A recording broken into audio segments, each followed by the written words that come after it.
Wasando dari ninatagon au kwean tadi natago wasame pe popo en tokonet no na tadi ngan mani ni au ne atanoga ga yodi ne chihai ga hinga tana atanoga mayiwa na atanoga wonum stahina ne kumena hai da ne chihai kumena kono usma ne au pa go usma wi chimai tano ita pare den da ne da ne chihai mayiwa atanoga kono no wasa na katano wasa na kataya ya ta Dans nos communautés, puto ko ni ne mu il n'y a pas de langue. La langue, c'est dans le territoire nitassitan.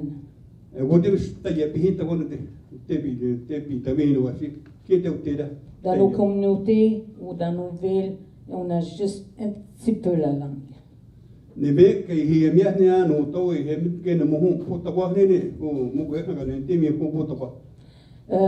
Le langage de mon père, le langage de mes grands-pères, il est presque disparu, mais je l'ai encore.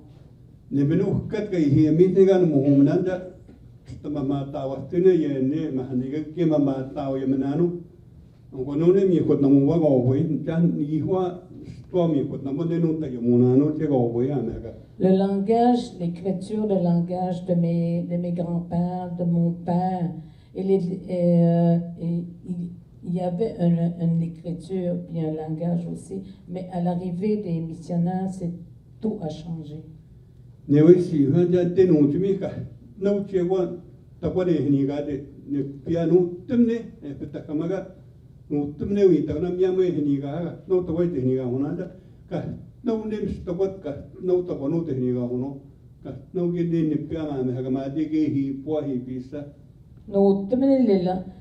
Tous les langages des rivières, des lacs, tous les arbres, les plantes, ils ont tous un nom.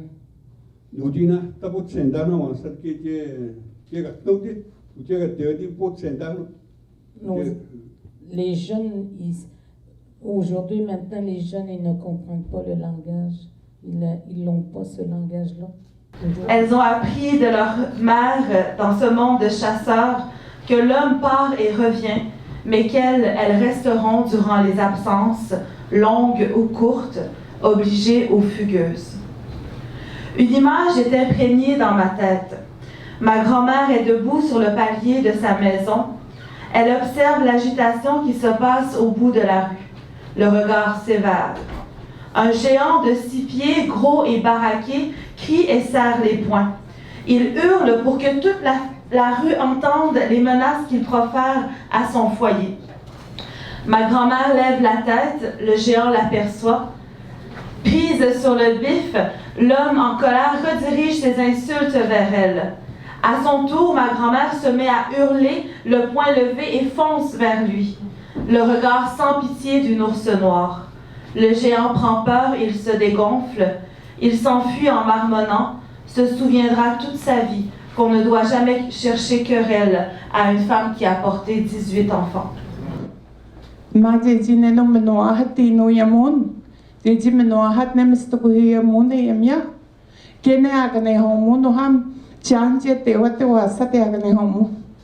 Je vais faire comme Marie-Paul, mais je vais me déshabiller. Marie-Paul, elle s'habiller. Fait que je vais enlever ça pour vous montrer ma belle robe rouge.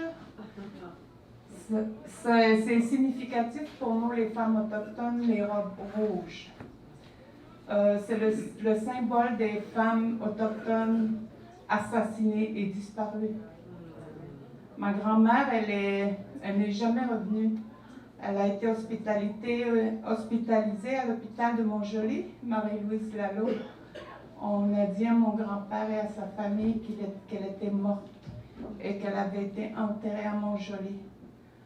C'était juste ça qu'il y avait. Il n'y avait aucune preuve de décès. Ils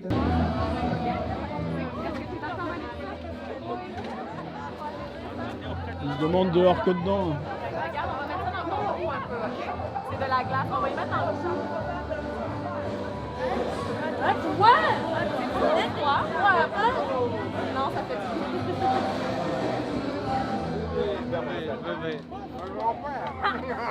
C'est un passionnant. Et moi, j'ai voulu aller, mon père, il m'a dit, tu vas aller dans le bois. Et moi, j'étais au hockey, j'étais le premier tournoi à Québec. C'est pas si quelqu'un appelle ça le carnaval. En 60, on est deux ici, j'ai un autre qui s'appelle Attalon, M. Rousseau, puis moi. Nous avons été mélangés, l'équipe blanc, moitié, puis les Indiens, moitié.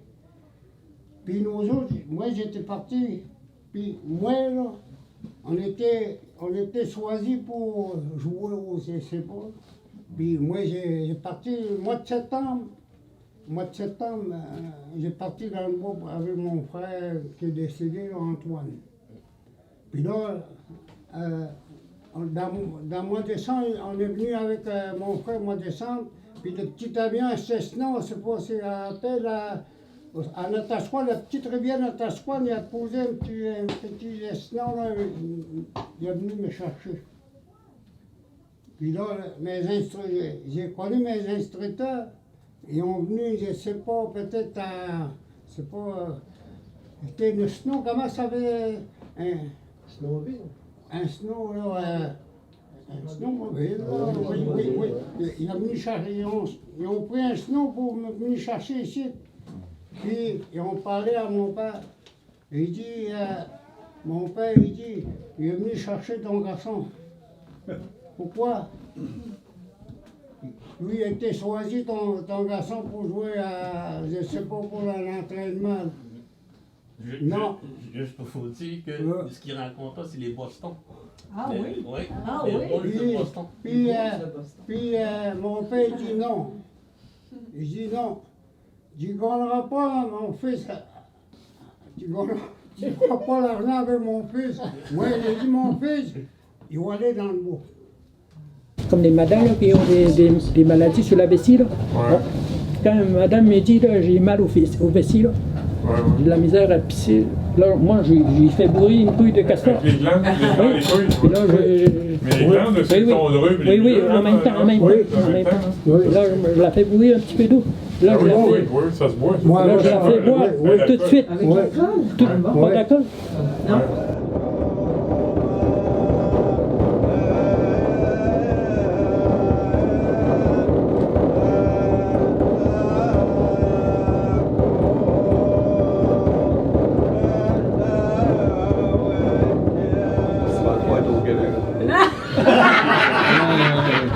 Il n'est pas intelligent, lui. Il n'est pas intelligent.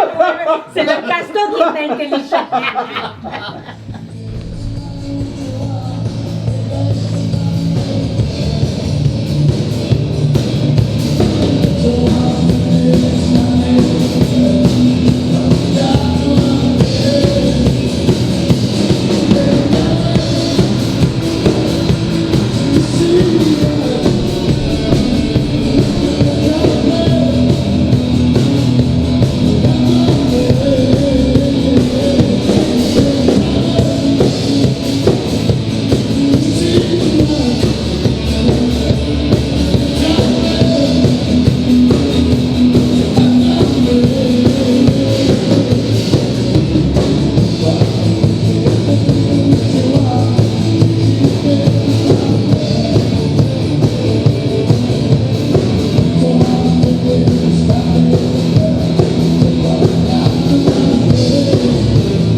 absorbés par l'objet, tous étrangers par le contact, tous sont méfiants de l'autre, coincés dans leur boîte métallique.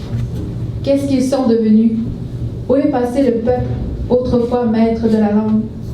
Ils ont perdu l'art de parler, l'art de raconter, l'art de vivre, ne se connaissant plus, perdus, ne pouvant plus se souvenir, détachés de leur passé, perdus dans leur futur. Où va-t-on? Quelle voie prendre pour nous retrouver, pour nous reconstruire, pour guérir?